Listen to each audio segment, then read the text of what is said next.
em uma floresta densa, com a névoa rastejando entre os troncos. Nesse cenário primitivo, uma criatura colossal caminha em silêncio. Ela não tem asas, não voa, mas sua presença é imponente. Seus olhos observam o mundo com calma. Esse gigante é uma moa, uma ave que não precisava voar para dominar seu mundo. Mas esse mundo não existe mais. A moa foi extinta, não por predadores, não por desastres naturais. Ela foi apagada pelas mãos humanas. Hoje você vai conhecer a trágica história de uma das maiores aves que já caminharam na Terra. Imagine uma ave com mais de 3 metros de altura e pesando até 250 quilos. Agora imagine que ela não tinha asas, nenhuma, nem mesmo vestígios visíveis. Essa era a moa, um grupo de aves endêmicas da Nova Zelândia, composto por 9 espécies diferentes. A menor delas tinha o tamanho de um peru. A maior era um verdadeiro titã entre as aves. Mas apesar do tamanho, elas eram gentis, herbívoras, pacíficas. Viajavam pela floresta em busca de folhas, frutas e brotos. Eram parte fundamental do equilíbrio ecológico. Seu maior predador natural era uma outra criatura lendária, a águia de Haast.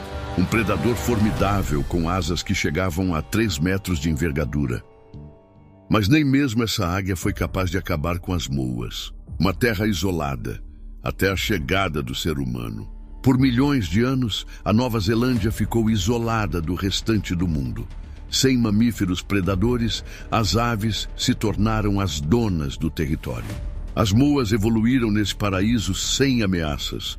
Não precisavam fugir, não precisavam voar. Tudo mudou quando os primeiros humanos chegaram, o povo Maori, por volta do ano 1300. Os Maori trouxeram com eles cães, ratos e novas armas. E mais importante, trouxeram uma nova forma de caçar.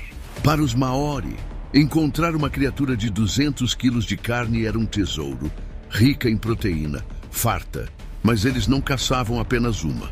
Eles as perseguiam em grupos, as encurralavam, as matavam sem chance de fuga. E como as moas não estavam adaptadas a fugir dos humanos, elas simplesmente caíram, uma a uma. Alguns relatos indicam que em apenas 100 anos, após a chegada dos Maori, as moas já haviam sido exterminadas. Sim, 100 anos. Foi tudo o que bastou para apagar milhões de anos de evolução. Com o desaparecimento das moas, a águia de Haast também desapareceu. Ela dependia da moa para sobreviver. Sem presas, sem alimento, a águia também foi extinta. As florestas mudaram. As plantas que antes eram espalhadas pelas moas deixaram de se propagar com a mesma eficiência. O ciclo se quebrou. A extinção de uma espécie gerou um efeito dominó. Hoje tudo o que resta da moa são ossos, fêmures gigantes encontrados em cavernas, pegadas fossilizadas e histórias contadas pelos ancestrais Maori. Museus exibem esqueletos reconstruídos. Mas o que essas estruturas frias não mostram é o som das folhas sob seus pés. A vibração do solo enquanto caminhavam. A presença viva que essas aves tiveram um dia se perdeu para sempre. A moa é o exemplo perfeito de uma extinção provocada exclusivamente pelo ser humano. Ela não foi extinta por não se adaptar, nem por falta de comida, nem por clima extremo. Foi a caça, a exploração, a ganância e o mais trágico. Tudo isso aconteceu antes mesmo da chegada dos europeus à Nova Zelândia, antes de armas de fogo, antes de colonização moderna. O ser humano, apenas com lanças e fogo, causou uma destruição irreversível.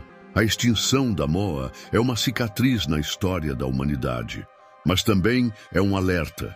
Hoje enfrentamos uma nova onda de extinções. Tigres, elefantes, rinocerontes, tartarugas, animais incríveis, todos em risco. A pergunta que devemos fazer é: quantas moas ainda vamos perder?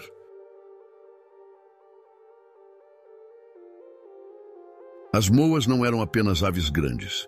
Elas eram verdadeiros engenheiros ecológicos. Seu impacto no ambiente era profundo. Por onde passavam, influenciavam a composição das florestas. As sementes que comiam percorriam grandes distâncias dentro de seus estômagos e eram depositadas, já fertilizadas, em outras partes da floresta. Algumas plantas da Nova Zelândia desenvolveram adaptações para resistir ao sistema digestivo dessas aves, formando uma simbiose silenciosa ao longo de milênios. Estudos recentes mostraram que as moas tinham diversidade de dieta entre as espécies. Algumas eram especializadas em folhas duras de árvores altas. Outras preferiam frutas. Isso indica que, mesmo vivendo em regiões próximas, as espécies de moa evitavam competir entre si, ocupando nichos ecológicos diferentes. Era uma convivência inteligente e equilibrada, mantida pela evolução em um mundo sem mamíferos predadores terrestres. Essas aves gigantes também tinham crescimento lento. Não se reproduziam rapidamente. Estimativas sugerem que levavam até 10 anos para atingir a maturidade, e seus ninhos eram feitos no chão, com apenas 1 ou 2 ovos por temporada. Isso tornava a moa extremamente vulnerável à caça e à predação de ovos e filhotes por animais introduzidos como cães e ratos. Outro ponto surpreendente é que a moa, mesmo com seu tamanho colossal, era silenciosa. Paleontólogos acreditam que, ao contrário de outras aves modernas, que vocalizam intensamente, a moa provavelmente produzia sons graves e raros.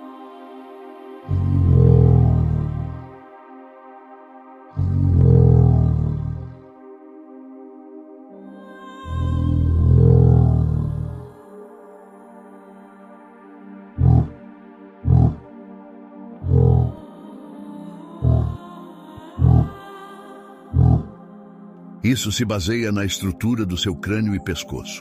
Imagine uma floresta onde o maior animal em terra firme caminha sem emitir sons altos.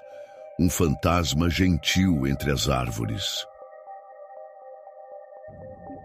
A genética e a possibilidade da desextinção. Nos últimos anos, avanços na genética trouxeram à tona a pergunta inevitável: seria possível trazer a moa de volta? Alguns cientistas conseguiram recuperar fragmentos de DNA de ossos fossilizados. O genoma completo da moa foi parcialmente sequenciado. Com isso, teoricamente, seria possível editar o DNA de uma ave viva próxima, como o emu ou o tinamu, e criar um embrião com genes da moa. Mas mesmo com toda a tecnologia, há um abismo entre a teoria e a prática. A clonagem de aves é extremamente difícil. Diferente dos mamíferos, os ovos de aves não permitem a manipulação embrionária com facilidade.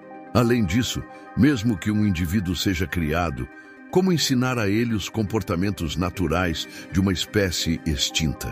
Como reconstruir o ambiente em que viveu? A clonagem da moa, por enquanto, permanece um sonho distante, e talvez seja melhor assim. Ressuscitar uma criatura que só existia graças a um ecossistema equilibrado pode ser mais um ato de vaidade humana do que de restauração. O simbolismo da moa na cultura maori, apesar da extinção rápida, a moa permaneceu viva na cultura dos povos indígenas da Nova Zelândia. Os maori contavam histórias sobre grandes aves que cruzavam florestas densas. Alguns desenhos rupestres mostram silhuetas alongadas, com pernas fortes e pescoços estendidos. O termo moa vem da língua polinésia e significa galinha ou ave doméstica. Mesmo sendo selvagem e colossal, o nome que os maori deram à moa carrega respeito e familiaridade. Acredita-se que parte dos rituais ancestrais incluía ossos de moa, usados como ferramentas, colheres, anzóis ou até instrumentos musicais. Esses objetos eram passados de geração em geração, como se carregassem parte do espírito do animal. Até hoje, a moa é lembrada na arte, nas danças e nos mitos. Ela representa a conexão dos humanos com a terra, com o passado e com os erros cometidos. A lição esquecida. O caso da moa é muitas vezes esquecido quando se fala em extinções provocadas pelo ser humano. Talvez porque tenha ocorrido antes da chegada dos europeus, antes da industrialização, antes do capitalismo moderno. Mas exatamente por isso, ela carrega uma verdade profunda. Não é preciso máquinas, fábricas ou armas avançadas para causar destruição. Basta a presença humana descontrolada, sem respeito pela natureza. Basta a falta de limites, a caça excessiva, o desprezo pela lentidão da vida silvestre. Hoje temos a chance de agir diferente. Estudar a Moa não é apenas estudar o passado, é lançar luz sobre o futuro. Porque a próxima extinção pode não ser de uma ave gigante que poucos conheceram. Pode ser de espécies que ainda vivem ao nosso lado. Mas e se a Moa ainda existisse? Se a Moa tivesse sobrevivido, ela seria uma estrela do ecoturismo. Seria estudada, protegida, reverenciada. Ela poderia ter nos ensinado mais sobre a evolução das aves, sobre o comportamento dos gigantes da Era do Gelo. Mas tudo isso se foi. Imagine caminhar por uma floresta e de repente ver uma sombra gigantesca entre as árvores. Uma ave majestosa, tranquila, pastando como se fosse um dinossauro do presente. Essa visão era comum. Agora só existe em sonhos. A Moa se foi. E com ela, uma parte da alma da Nova Zelândia também desapareceu. A história da Moa não deve ser esquecida. Ela deve ser contada, compartilhada, sentida. Porque ela nos lembra de uma verdade dolorosa. Quando uma espécie é extinta, não há retorno. Não há tecnologia, ciência ou dinheiro que traga de volta o que se perdeu. Nós podemos clonar, podemos recriar, mas nunca será o mesmo. Nunca será aquela alma, aquele comportamento, aquele papel no ecossistema. A Moa era única e se foi para sempre. A Moa não foi extinta por forças da natureza. Ela foi extinta por ignorância, por ganância e por descuido. Foi caçada até o último suspiro. Foi esquecida antes mesmo de ser compreendida. Ela não teve uma segunda chance. E hoje, resta a nós garantir que outras espécies tenham essa chance. Que as histórias de extinção sejam transformadas em histórias de salvação. Que possamos olhar para trás, ver a sombra da Moa e dizer: com você aprendemos e por você vamos proteger as próximas. Porque se não aprendermos agora, logo não restarão mais criaturas para serem protegidas.